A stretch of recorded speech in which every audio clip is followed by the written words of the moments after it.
I am reading from Fantastes and reached the point of the story where our hero discovers a marble woman, the marble woman, and the moment where he first starts to sing, which becomes both of these things become themes throughout this entire story, and the youthful love poetry is just so endearing. So let's just read this here together. Alright. How to Wake the Spirit of Marble. These are my own notes. The headings, these subheadings for paragraphs are ones that I've had. For, I argued, who can tell but this cave may be the home of marble, and this essential marble, that spirit of marble, which present throughout makes it capable of being molded into any form. Then if she should awake, but how to wake her? A kiss awoke the sleeping beauty.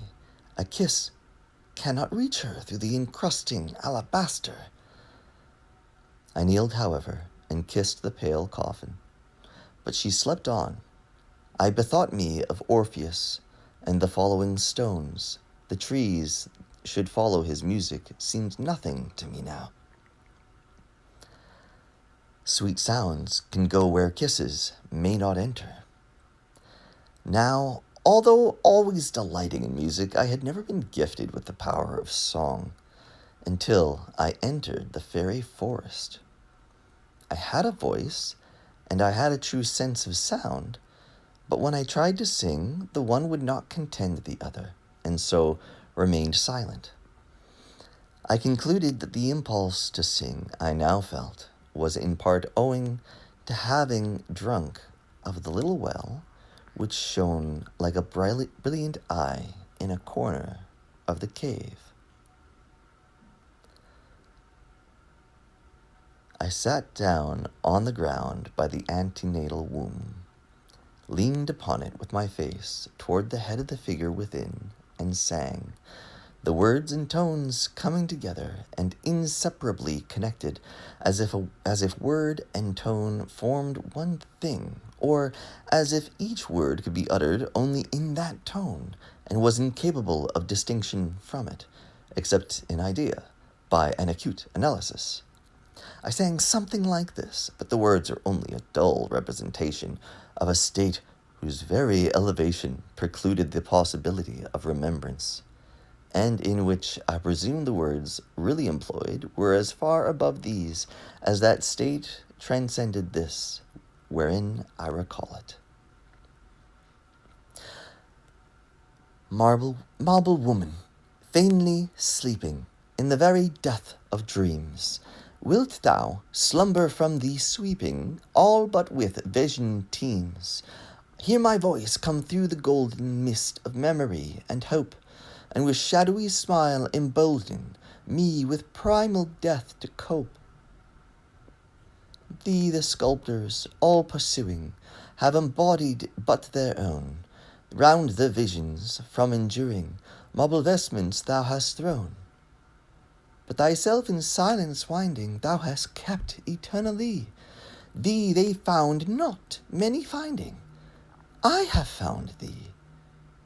Wake for me. As I sang, I looked earnestly at the face so vaguely revealed before me. I fancied, yet believed it to be but fancy, that through the dim veil of the alabaster I saw the motion of the head, as if caused by a sinking sigh. I gazed more earnestly and concluded that it was but fancy. Nevertheless, I could not help singing again. Rest is now filled full of beauty, and can give thee up, I ween. Come thou forth for other duty, motion pineth for her queen. Or, if needing years to wake thee from thy slumberous solitudes, come, sleep walking, and betake thee to the friendly sleeping woods. Sweeter dreams are in the forest. Round these storms would never rave, and when need of rest is sorest, glide thou then into thy cave. Or, if thou choosest rather, marble, be its spell on me. Let thy slumber round me gather, let another dream with thee. Again I paused and gazed through the stony shroud, as if by very force of penetrative sight I would clear every lineament of the lovely face.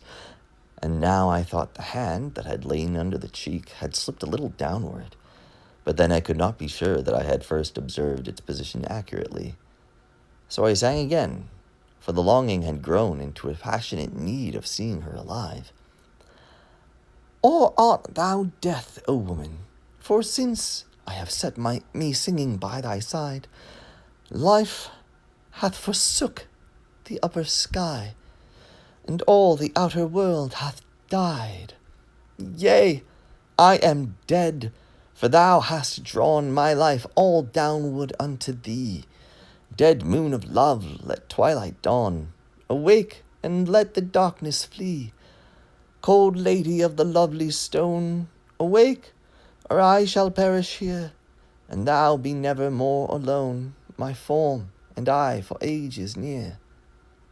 But words are vain, reject them all. They utter but a feeble part.